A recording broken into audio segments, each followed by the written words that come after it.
Can we just get back to the music, please? That's all we want.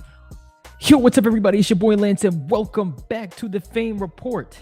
And we got something a little bit different, all right? We're going to go and take it back, all right? We're going to take a little bit back. Not too far back, but a little bit back, okay? We got Jaheim drops Bombshell, revealing why he had to leave the industry.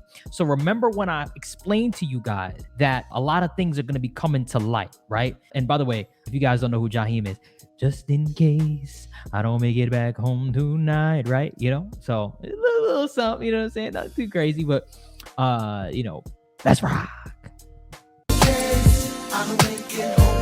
Remember the it guy who made you want to put that woman first? I forgot to be a lover.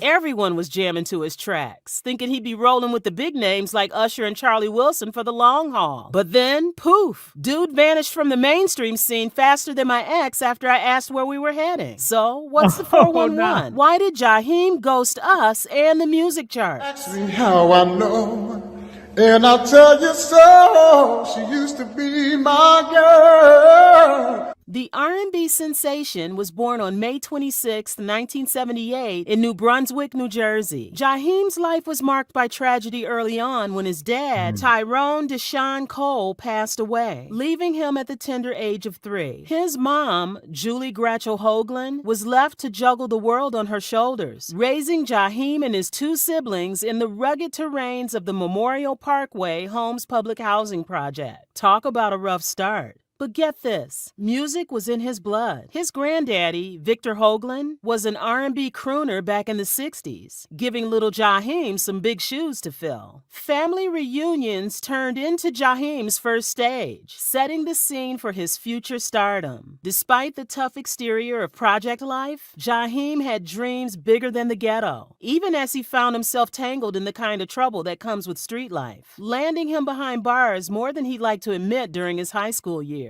You can bet his mama's heart was breaking, but Jaheim's voice was her solace, a silver lining in their clouded world. By 15, Jaheim was no stranger to the spotlight, bagging wins at the Apollo Music Theater's talent competition. But life threw another curveball when his mom passed away from spinal meningitis, leaving him orphaned at 17. Imagine that, a kid with nothing but dreams, now without his rock. But here's where the plot twists. Jaheim poured all that heartache into his music, crafting a demo that would change his life. I'm absolutely not looking for love right now. I'm focused on building a dream right now. A young Jaheim, channeling Luther Vandross with Never Too Much, was unaware that his future was about to shift. Now, Jaheim didn't fit the cookie-cutter image of R&B's finest. With his rough-around-the-edges look, he was more Tupac than Tevin Campbell. But fate has a funny way of playing its hand. One accidental drop of his music demo in a Newark clothing store owned by none other than the band Naughty by Nature set the wheels of destiny in motion. KG, a band member, stumbled upon Jaheim. Yo, shout out to Stardust Daily. This video is actually really, really good. I'm hooked. I don't know about y'all, but I'm about to go get my popcorn. And look, you know, losing your mom and losing anybody, right, in your family. And then, you know, he went through a lot. And, you know, for him, it looks like he used that as fuel, right? And for me, I could also relate to that because, you know, in terms of not losing anybody significant like that, but, you know, having something happen to you, and instead of saying, oh, woe is me, using that MF as fuel to actually, you know, do something excellent and be somebody, right?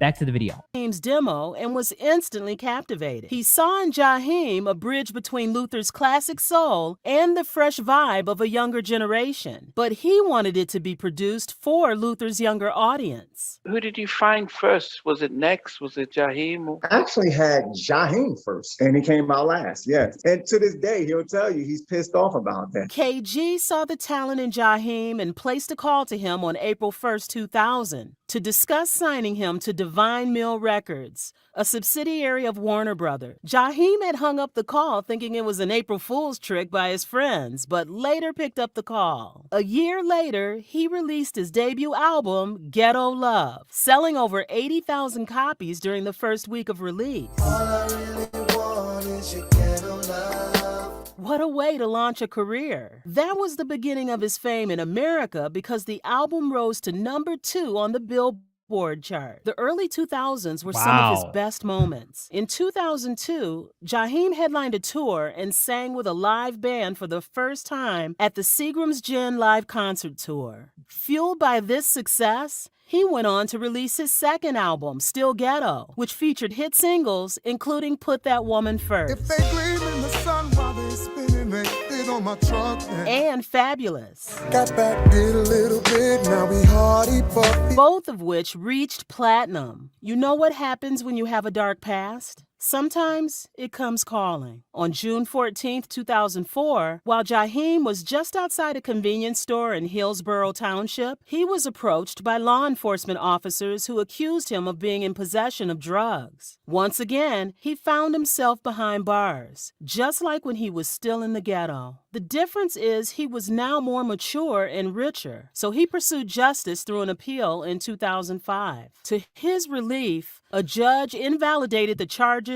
on the grounds that those officers had no right to search his vehicle. Despite this victory, Jaheim was still placed under a 2-year probationary period and asked to attend anger management sessions. He even had to write a letter of apology to the officer. That same 2005, while Jaheim was driving in his luxury vehicle, he was hit by a tractor trailer. Damn, too many woes for a man. He was worried about his career and did not want to keep his fans waiting, so he built a studio in his house in New Jersey and started writing and co-producing his third album titled Ghetto Classics. Man, he had a weird obsession with the G word. I guess it's because he grew up in one. A year later, the album dropped and became Jaheim's... Wait a minute, he just got hit by a tractor trailer and he just... Would he just get up and be like, all right, I'm just going, that was nothing. I ate that. Like, what happened to him? If anybody knows, leave it in the comment section below. I would really like to know. But back to the video. #1 album after it sold 150,000 copies in its first 7 days. The album also reached #1 on the US Billboard. Yo, some of these rappers today cannot hit that. Say I'm not speaking facts. Some of these rappers today, they put all the budget in the world behind them. You know, I'm not knocking the female rappers, but some of the males too, right? Males and females, right? And I'm gonna be honest, a good amount of the males too, like, and especially the ones that, you know, talk a good game and yo, I'm this, I'm that, and then the first week numbers come out and I don't know, big boy, I don't know, big player, I don't know. Back to the video.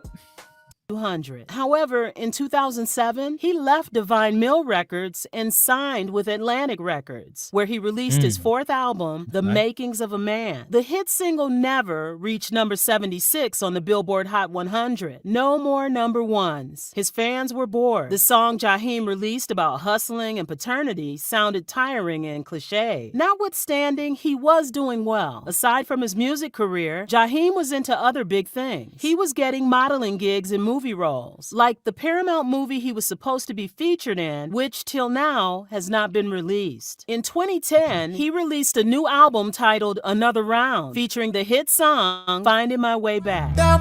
Two ships just passing in the night now. The fans' favorite was the emotional recorded track with borrowed elements from the 70s soul music. However, the song wasn't successful, as it only reached number 95 on the Billboard Hot 100, but it did earn him 3 Grammy nominations. The music industry has given Jaheim many things: memories, fame, and money. In 2011, he was nominated for the Grammy Awards in categories such as Best R&B Song, Best R&B Album, and Best R&B Vocal Performance. The American Music Award also nominated him in 2023 for Favorite Soulful R&B Male Artist. Jaheim sold over... the one thing that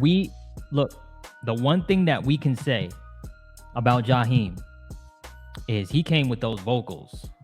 All right. And I'm not going to say this is the case with Jaheim, because when a lot of those songs came out, I was in like 2nd grade, right? I was really young, right? Some artists are bigger than the music, and some artists, the music is bigger than them, right? Now, for Jaheim at the time, I think he was doing his thing, though. I think it was pretty even. I don't think necessarily that the music was bigger. As time went by, the music definitely became bigger than him, which is actually a good thing, right? Because, you know, when your music ages like fine wine, that's what you want, right? You want the music to age gracefully. In fact, I still hear these tracks on the radio. If you go into the car and you start play 96.2 or whatever, you're gonna hear that "Gotta Find My Way Back." You're gonna hear that, right? They're gonna be playing these tracks. Back to the video.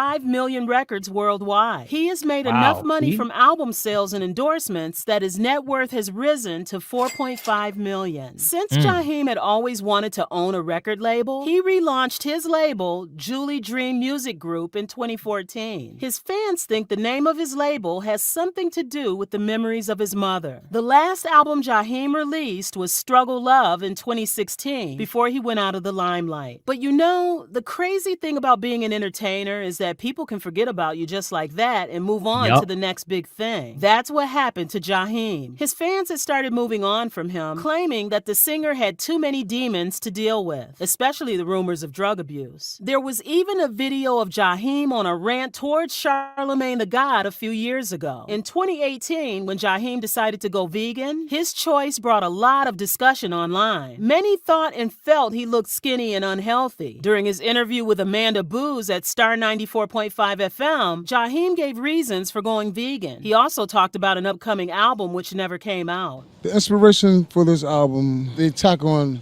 everything that's happening. Back in September 2021, Jaheim found himself in some hot water, getting slapped with animal cruelty charges. Yes, you heard right. The cops got a call, busted into his New Jersey pad, and what did they find? 15 dogs were living in squalor. Seriously, Jaheim, what happened? But honey, remember the tunes and soul this man brought to the R&B game? Despite the mess in the headlines, Jaheim's music was a vibe, touching hearts and moving souls back in the day. And believe it or not, his fans are still out there, showing him love on the gram, dropping comments about how they're missing his voice in those beats. Now, the million-dollar question, will Jaheim ever make a grand return to the music scene? With all the drama, it's hard to say. We all know how...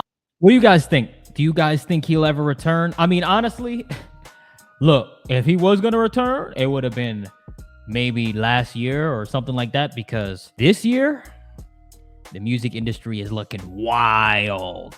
The music industry is looking wild right now. But can we just get back to the music, please? That's all we want. Yo, drop in the comment section below. We just want good music. Do y'all want drama? Do y'all want all of this? Or do we want just some good tunes? That's all we want. You know, we just want to be riding down, you know, the I-95 or whatever highway. You just put on some Jaheim or whatever it is, right? That's it. That's all we ask for. We ain't asking for the world. Back to the video.